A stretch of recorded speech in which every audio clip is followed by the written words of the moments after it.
Kaisho. I'm Marina Xarri. I'm from France. I'm the writer-director of Habitat Hotel, which is my thesis film made at NYU's graduate program in New York City.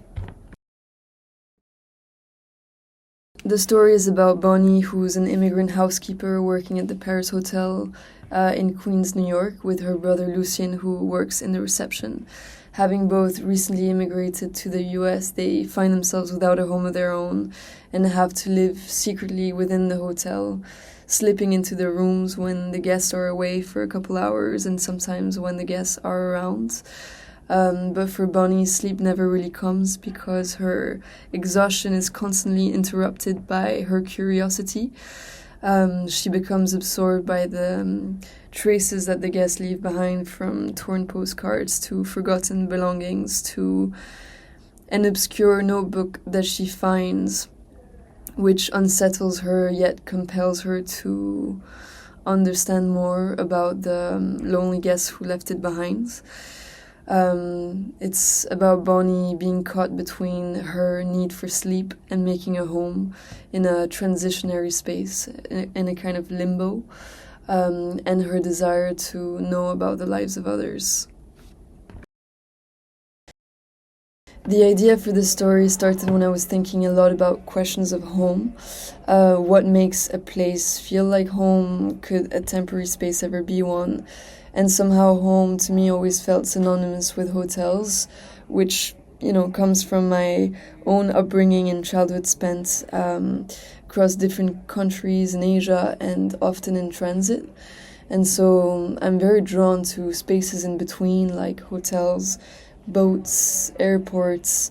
There's something in hotels quite democratic about everyone is sharing this strange experience of not belonging there. It's no one's house, and I like the idea of turning that around, taking a place built on impermanence and imagining what it means to make a home there, and exploring that duality, how a space can feel deeply intimate while remaining completely anonymous.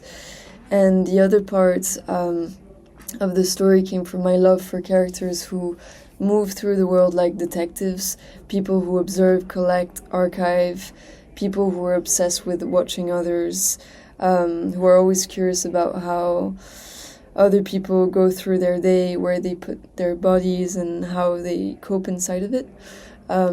Characters who just try to understand a little bit more about living.